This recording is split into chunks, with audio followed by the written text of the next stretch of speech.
We can't afford Christmas for all 5 kids. Mary Henderson broke down crying as she sat at the kitchen table, surrounded by 5 hopeful faces who had no idea their foster parents were facing an impossible choice. John Henderson put his arm around his wife's shoulders as she continued through her tears. I don't know how to tell them Santa isn't coming this year. It was December 20th, 1976, just 5 days before Christmas, and the Henderson family was about to face their greatest crisis. The 5 children sitting around that kitchen table represented more than just a family. They represented 7 years of love, sacrifice, and unwavering commitment to kids that society had given up on. Sarah, age 6, with her bright blonde curls and gap-toothed smile, had been with them for 3 years after being found abandoned in a Memphis parking lot. Tommy, 8 years old, still flinched when adults raised their voices, a reminder of the abuse he'd suffered before finding safety with the Hendersons. Lisa, 10, was the responsible one who helped Mary with cooking and tried to mother the younger children, a role she'd learned too early in her previous placements. Marcus, 12, was the athlete who dreamed of playing professional baseball, but struggled in school due to the learning disabilities that had made him too difficult for other foster families. And David, 14, was the quiet artist who drew pictures of the Henderson family over and over, as if he couldn't quite believe he finally had a place to belong. John and Mary Henderson had never intended to become foster parents to 5 children. They had started with 1, then 2, then somehow their hearts had expanded to include every child who needed them. But love, as they were learning, couldn't pay the bills. John worked as a mechanic at Memphis Auto Repair, putting in 60-hour weeks just to keep food on the table and clothes on 5 growing children. Mary had taken a part-time job at the local diner, working evenings after the kids were in bed, but even their combined income wasn't enough to provide the kind of Christmas these children deserved. What made this Christmas crisis even more heartbreaking was the secret that John and Mary had been carrying for 10 years. They had tried desperately to have children of their own, enduring years of fertility treatments, miscarriages, and finally the devastating news from Dr. Roberts that they would never conceive naturally. The decision to foster had come from a place of profound grief and hope. If they couldn't give their love to their own biological children, they would pour it into children who needed it most. Mary, sweetheart, John said softly, glancing at the 5 children who were pretending to color but were clearly listening to every word. Let's talk about this later, okay? But Mary was beyond caring about appearances. The stress of the past month had finally broken through her usually calm exterior. Later, she whispered harshly. John, Christmas is in 5 days. 5 days. Sarah asked me this morning if Santa knew where she lived now because she's been in so many different houses. Tommy's been saving his allowance pennies to buy us all presents. Lisa made a Christmas list and put happiness for Mom and Dad at the very top. How am I supposed to tell them that we've failed them? The children exchanged worried glances. They had lived in enough foster homes to recognize the signs of financial stress, the hushed conversations about money, the way adults' faces changed when bills arrived in the mail. Sarah, despite being the youngest, was the first to speak up. Mama Mary, she said in her small voice, using the name she'd given Mary on her second day with them. Are we in trouble? Did we do something wrong? Mary's heart shattered completely. She knelt down beside Sarah's chair and pulled the little girl into her arms. Oh baby, no, you haven't done anything wrong. None of you have. You're perfect. You're all perfect. Her voice broke as she tried to find words that would comfort without lying. Sometimes grown-ups sometimes money gets tight, and we have to figure things out. David, the 14-year-old artist, set down his crayon and looked directly at John. How much do we need? He asked with the matter-of-fact tone of someone who had learned too young that everything came down to money. I could get a job. I'm almost 15. McDonald's hires at 15. Absolutely not, John said firmly. David, son, your job is to be a kid. Go to school and draw those amazing pictures of yours. This is not your responsibility. But Marcus had already started calculating. If we all gave up Christmas presents, how much would that save? Could we use that money for something more important? The 12-year-old's question hung in the air like a challenge to every adult assumption about what children need. What the Henderson family didn't know was that their story was about to intersect with someone who understood poverty, who remembered what it felt like to want things his family couldn't afford, and who had never forgotten where he came from. Elvis Presley was in Memphis that December, taking a rare break from touring to spend time at Graceland. He had been feeling restless, somewhat disconnected from the reason he had started performing in the first place, to bring joy to people who needed it most. It was during a visit to Memphis Auto Repair to check on his collection of vintage cars that Elvis first encountered John Henderson. The mechanic was working late, as usual, trying to squeeze in extra hours to earn additional income before Christmas. Elvis had arrived just as John was finishing up work on a 1967 Mustang, and something about the man's careful attention to detail, his obvious pride in his work despite his worn clothing and tired eyes, caught Elvis's attention. "That's beautiful work," Elvis said, admiring the engine repair. "You've got real talent." John looked up, initially not recognizing the casually dressed man with the dark sunglasses. "Thank you, sir. I try to treat every car like it belonged to someone I cared about." There was something in John's voice, a weariness that went beyond physical exhaustion, that made Elvis look more closely. "You putting in long hours?" Elvis asked, genuinely curious. John wiped his hands on a rag and nodded. "Got 5 kids at home. Christmas is coming, you know? Trying to make sure they have a good one." The pride in his voice when he mentioned his children was unmistakable, but so was the underlying worry. 5 kids, Elvis repeated, impressed. "That's a full house. Bet they keep you busy." "They're foster kids, actually," John said, and Elvis heard something defensive in his tone, as if he expected judgment or pity. "But they're mine just the same. My wife Mary and we've been their parents for years now. They're good kids. Really good kids." Elvis felt something stir in his chest. A recognition. A memory of his own father working long hours to provide for their family. The dignity that Vernon Presley had maintained even when money was scarce.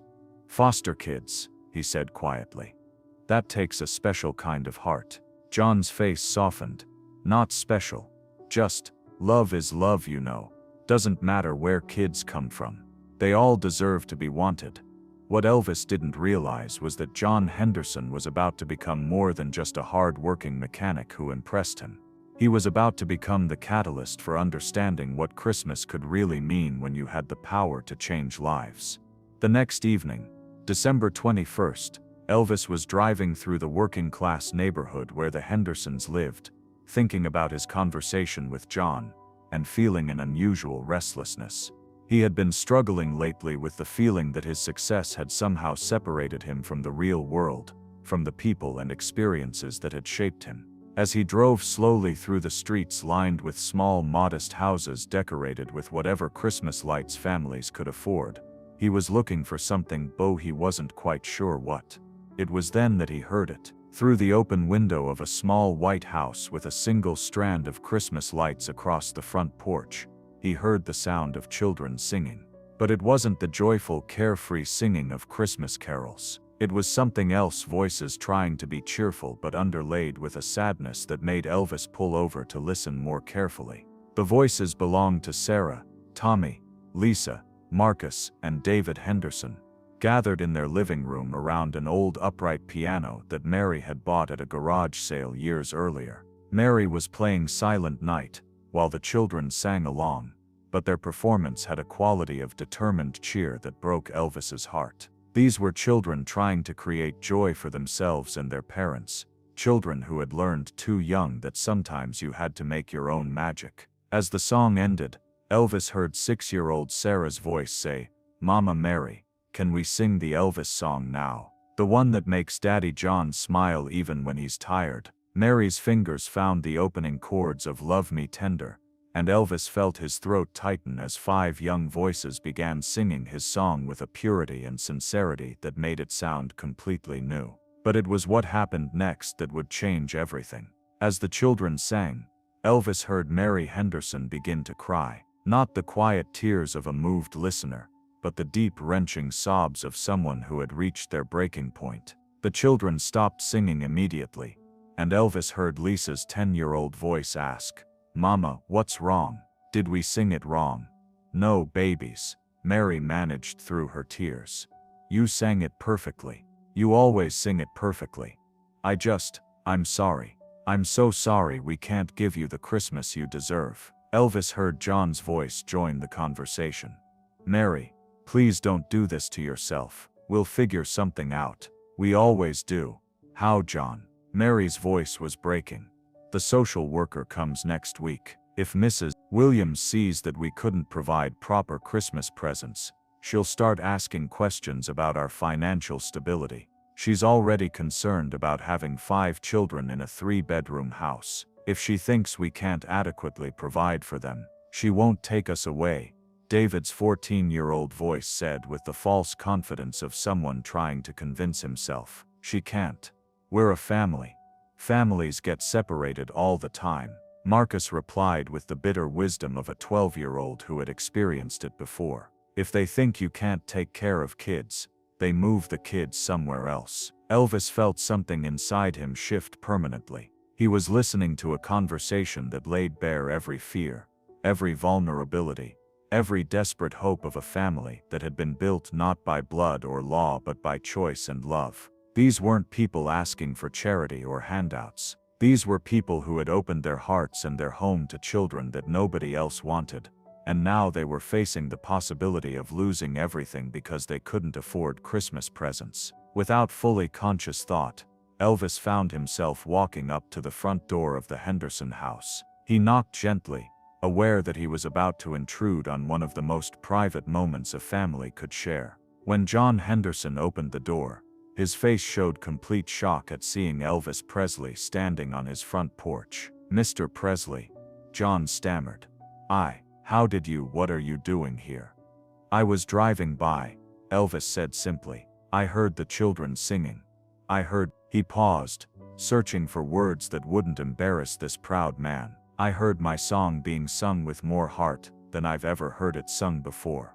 Mary appeared behind John, quickly wiping her tears and trying to compose herself. "Oh my goodness, Mr. Presley. I'm so sorry. We must have been loud. The children were just practicing their Christmas carols." "Please," Elvis said gently. "Call me Elvis, and don't apologize. That was beautiful. Really beautiful."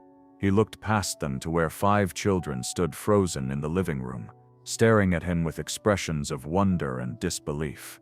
"I don't suppose I could come in for a minute. I'd love to meet the singers." What followed was one of the most extraordinary conversations of Elvis's career. Sitting in the Hendersons' modest living room, surrounded by 5 foster children and their devoted parents, he learned about love that transcended biology, about sacrifice that asked for nothing in return, and about the kind of wealth that couldn't be measured in dollars. Sarah, once she got over her initial shyness, climbed onto Elvis's lap and told him about how Mama Mary sung his songs when she had nightmares. Tommy showed him the small scar on his arm from before he came to live with the Hendersons, and explained how Daddy John had taught him that scars were just proof that you survived something difficult. Lisa brought out a notebook where she had been writing down all the things she was grateful for, including parents who chose us at the very top of every page. Marcus asked Elvis if he knew how to throw a curveball, because Daddy John had been teaching him, but his form still needed work. And David, the quiet artist, shyly showed Elvis a drawing he had been working on, a portrait of the Henderson family that captured something essential about belonging that no photographer had ever managed to put on film. But it was during a quiet moment, when Mary was making coffee and John was helping the younger children get ready for bed, that Elvis learned the full truth about the Henderson family's situation. David, with the directness that only teenagers can manage, looked Elvis in the eye and said, "They're going to lose us, aren't they? Because they can't afford Christmas." "What makes you say that?" Elvis asked carefully. "I've been in enough foster homes to know the signs," David replied. "Money problems always lead to kids getting moved. It's nobody's fault. It's just how the system works." Elvis felt anger rise in his chest. Not at the Henderson family, but at a system that would separate a loving family over something as arbitrary as Christmas presents. "How much would it take?" he asked quietly. "To make sure you all have the Christmas you deserve." David shrugged with the practiced indifference of someone who had learned not to hope for too much. "I don't know. A few $100s maybe. Enough for some presents, and to prove to the social worker that we're not poor enough to be a problem." That night, after Elvis had returned to Graceland, he made a series of phone calls that would change everything for the Henderson family. But he was careful to structure his intervention in a way that would preserve John and Mary's dignity while ensuring that their children would have the Christmas and the security they deserved. The morning of December 22nd started like any other morning in the Henderson household. Mary made breakfast while John got ready for another long day at the auto shop, and the 5 children prepared for what they knew might be their last few days together as a family.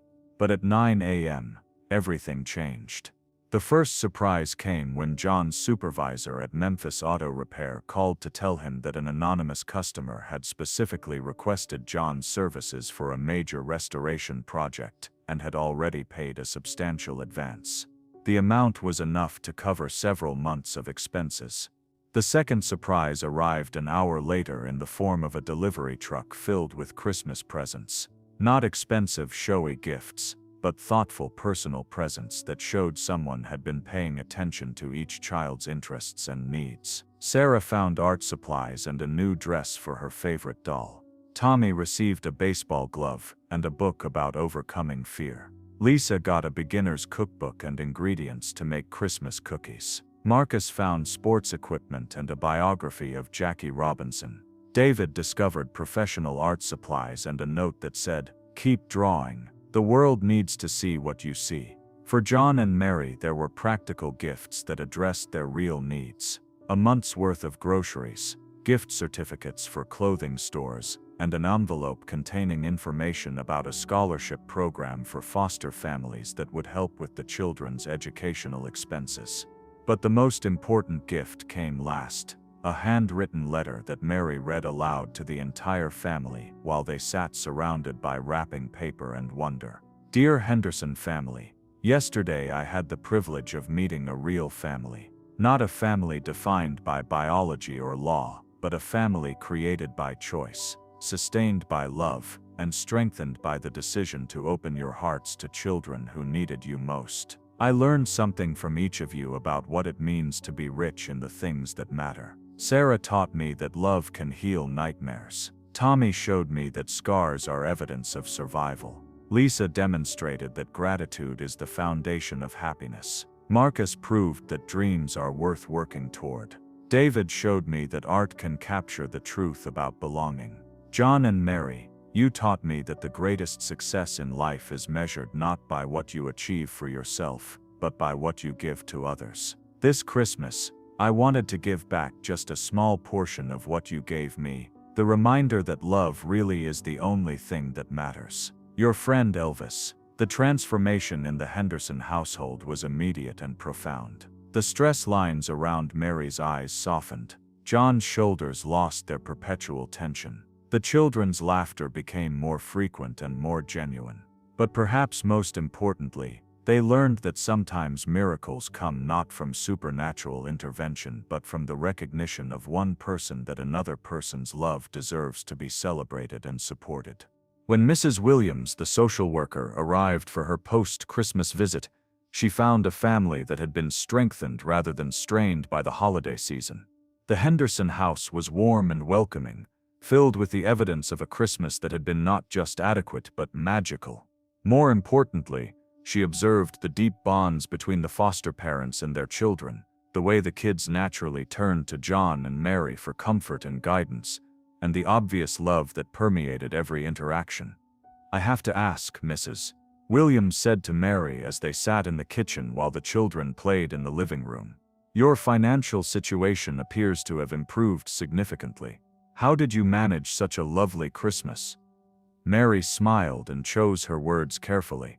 "We were reminded that love comes in many forms. Sometimes it comes from the family you create, and sometimes it comes from unexpected friends who understand what matters most.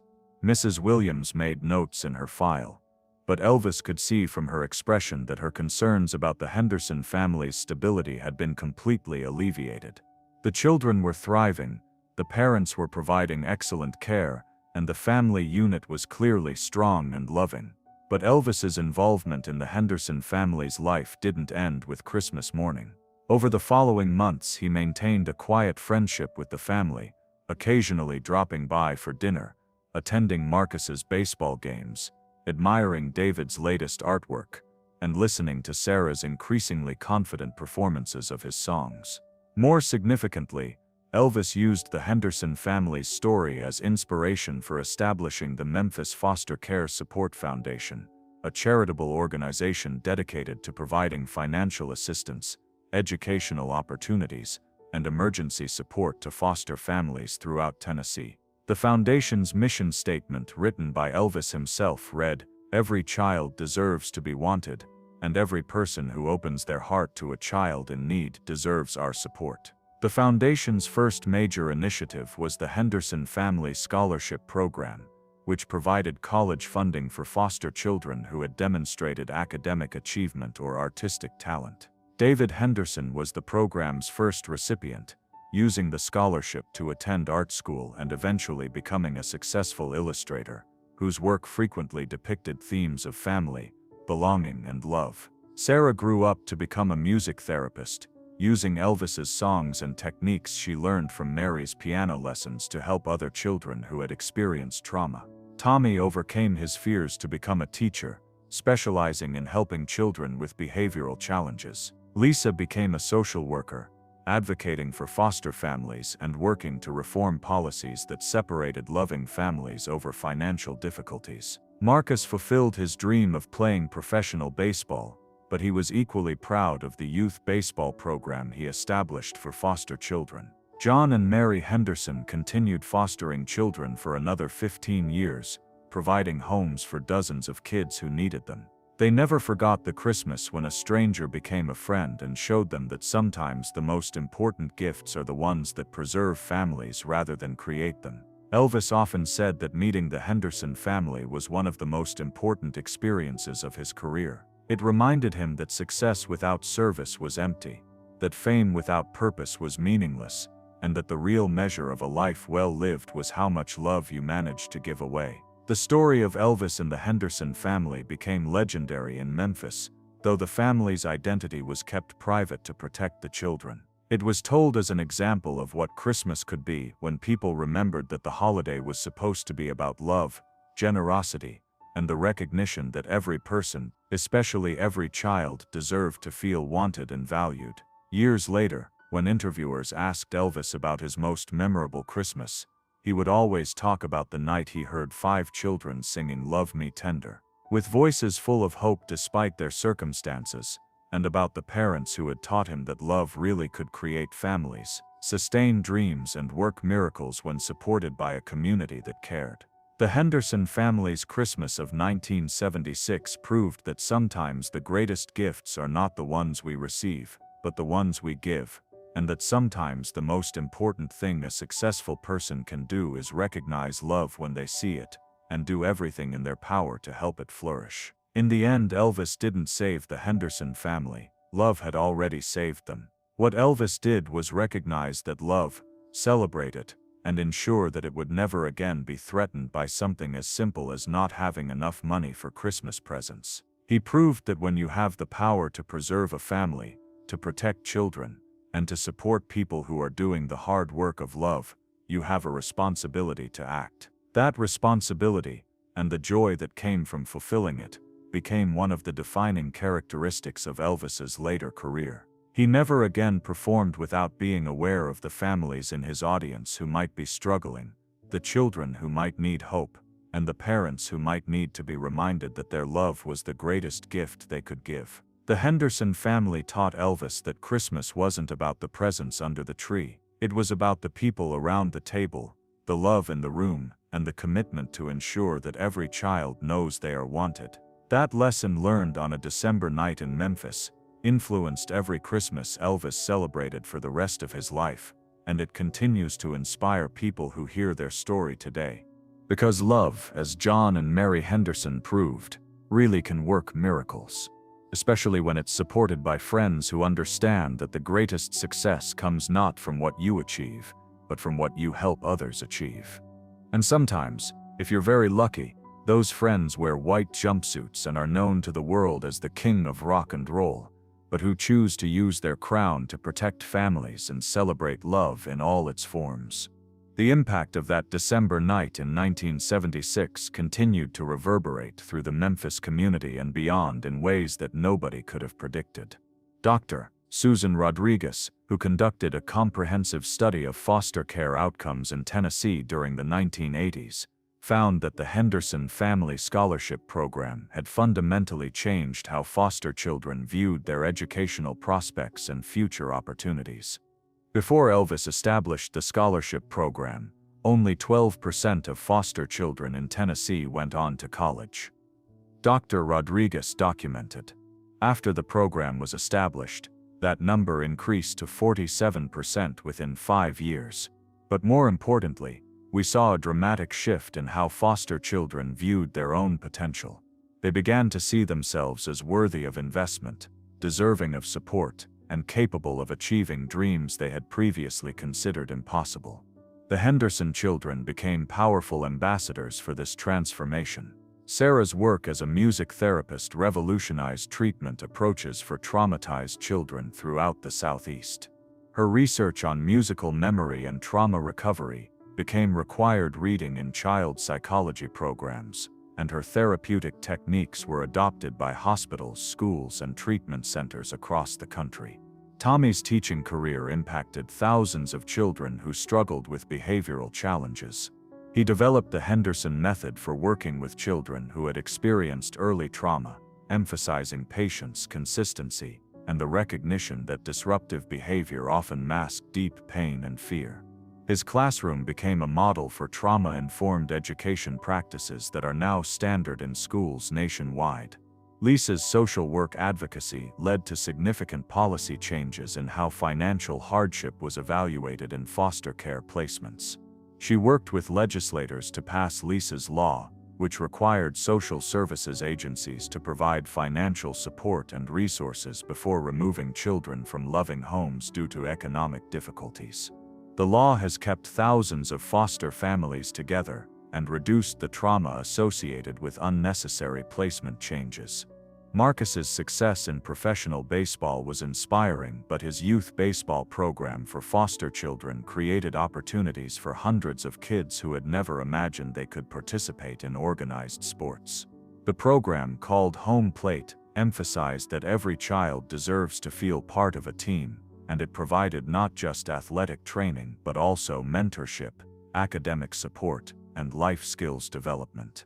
David's artistic career flourished beyond anyone's expectations. His illustrations, which consistently depicted themes of family, belonging, and resilience, appeared in children's books, therapeutic materials, and public awareness campaigns. His most famous work, a series of paintings called Chosen Family, toured nationally and raised over $2 million for foster care organizations. But perhaps the most significant long-term impact came from the Memphis Foster Care Support Foundation itself. What had started as Elvis's response to one family's crisis evolved into a comprehensive support system that addressed the root causes of foster family instability. The foundation provided emergency financial assistance, educational scholarships, mental health services, respite care, and advocacy support to foster families throughout the region. Dr. Patricia Williams, the social worker who had initially threatened to remove the Henderson children, became one of the foundation's most effective advocates. Her experience with the Henderson family had taught her that families needed support, not surveillance, and she worked tirelessly to reform policies that prioritized paperwork over people. The Henderson case changed everything about how I approached social work, Dr. Williams reflected years later. I learned that my job wasn't to find reasons to separate families but to find ways to strengthen them. Elvis showed us that when you invest in love, you get love back multiplied. The Foundation's most innovative program was the Elvis Emergency Fund, which provided immediate financial assistance to foster families facing crisis situations. The fund operated on the principle that small investments in family stability could prevent enormous costs in terms of childhood trauma, placement disruption, and long-term social problems. Over its first decade, the Elvis Emergency Fund prevented more than 800 unnecessary foster placement disruptions, keeping children with families who loved them during temporary financial difficulties. Economic analyses showed that every dollar spent by the fund saved taxpayers an average of $12 in costs associated with placement changes, therapy services, and juvenile justice interventions. The success of the Memphis model inspired similar programs in cities across the United States. The Henderson approach to foster care support became a nationally recognized best practice, emphasizing prevention over intervention and support over surveillance. Academic researchers began studying what became known as the Elvis effect, the phenomenon where high-profile support for social causes led to sustainable grassroots change. Unlike celebrity charity initiatives that provided temporary relief, Elvis's approach had created systemic change that continued to benefit families long after his death. Professor Michael Chen of the University of Memphis wrote extensively about how Elvis's intervention in the Henderson family crisis demonstrated the most effective form of celebrity philanthropy. Elvis didn't just write a check and walk away, Professor Chen explained. He created relationships, built systems, and established ongoing support structures that addressed root causes rather than just symptoms. The Henderson family themselves continued to be involved in the Foundation's work throughout their lives. John Henderson eventually left his job as a mechanic to become the Foundation's Director of Family Services, using his understanding of working-class struggles to help other families navigate financial crises. Mary became a trainer for new foster parents, teaching them how to balance love with practical support. Each Christmas, the Henderson family hosted a celebration for all the scholarship recipients, creating an extended family network that provided ongoing support and encouragement. These gatherings became legendary in Memphis, bringing together hundreds of current and former foster children who had been helped by the Foundation. The tradition continued even after John and Mary's deaths in the early 2000s. Sarah, Tommy, Lisa, Marcus, and David took turns hosting the annual Christmas celebration, ensuring that new generations of foster children would experience the same sense of belonging and possibility that had transformed their own lives. Elvis's personal involvement in the Foundation continued until his death in 1977. He regularly attended board meetings, personally reviewed scholarship applications, maintained relationships with the families the Foundation served. His commitment went far beyond financial support. He provided emotional investment, ongoing encouragement, and the message that every child's dreams mattered. After Elvis's death, Priscilla Presley ensured that his commitment to foster care support continued through the estate. The Elvis Presley Charitable Foundation expanded the Memphis program to other cities, creating a network of support that eventually served foster families across the southeastern United States. The Foundation's work gained international attention when UNICEF invited its directors to present the Henderson model at a global conference on child welfare. Representatives from 12 countries implemented variations of the program, adapting it to their own child welfare systems and cultural contexts. In Japan, the Henderson House program created community support centers for foster families. In Canada, the Elvis Fund provided emergency assistance to families in crisis. In Australia, the Chosen Family Initiative worked to reduce stigma associated with foster care and increase community support for foster families. The ripple effects continued to spread as children who had been helped by the Foundation grew up to become advocates, professionals, and parents who carried forward the values they had learned. They became teachers, social workers, counselors, and community leaders who understood that love, when supported and nurtured, could overcome almost any obstacle. Modern research on resilience and childhood trauma consistently validates the approach that Elvis instinctively understood that December night in 1976. Children thrive not because they avoid difficulties, but because they have adults in their lives who are committed to helping them navigate those difficulties with love, support, and practical assistance. The Henderson family story became a case study in social work schools, psychology programs, and public policy courses. It demonstrated that effective intervention required not just good intentions but also ongoing commitment, systematic support, and the recognition that families needed empowerment, not rescue. Today, more than 45 years after Elvis knocked on the Henderson family's door, the principles he demonstrated that night continue to guide effective approaches to child welfare. The idea that love, when supported by community resources and ongoing commitment, can create lasting positive change has become fundamental to modern foster care practice.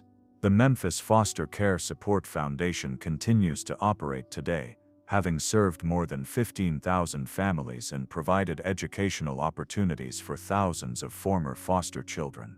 Its headquarters, located in a renovated building near Graceland, displays a permanent exhibit about the Henderson family and the night that changed everything. Visitors to the exhibit often comment on the simplicity of what Elvis did. He recognized a family in need, provided practical support, and created systems to ensure that other families wouldn't face the same crisis. But that simplicity was also its power. He proved that sometimes the most effective way to change the world is to change one family's world, and then make sure that change ripples outward to benefit others. The Henderson family's story reminds us that Christmas miracles don't require supernatural intervention. They require people who are willing to act when they see need, who understand that love deserves practical support, and who believe that every child, regardless of their background or circumstances, deserves to grow up in a family that wants them. Most importantly, it demonstrates that success is not measured by what you accumulate for yourself, but by what you make possible for others. Elvis Presley could have simply written a check to help the Henderson family and moved on. Instead, he created a legacy of support that continues to strengthen families and protect children decades after his death. The lesson of that December night in Memphis continues to inspire people around the world to look for the Henderson families in their own communities, the people who are doing the hard work of love despite limited resources, who are opening their hearts to children in need, and who simply need support to continue their important work. Because as John and Mary Henderson proved, and as Elvis recognized, love really is the only thing that matters. But love, to reach its full potential, sometimes needs a community willing to support it, celebrate it, and ensure that it has everything it needs to flourish. When that happens, miracles become not just possible but inevitable.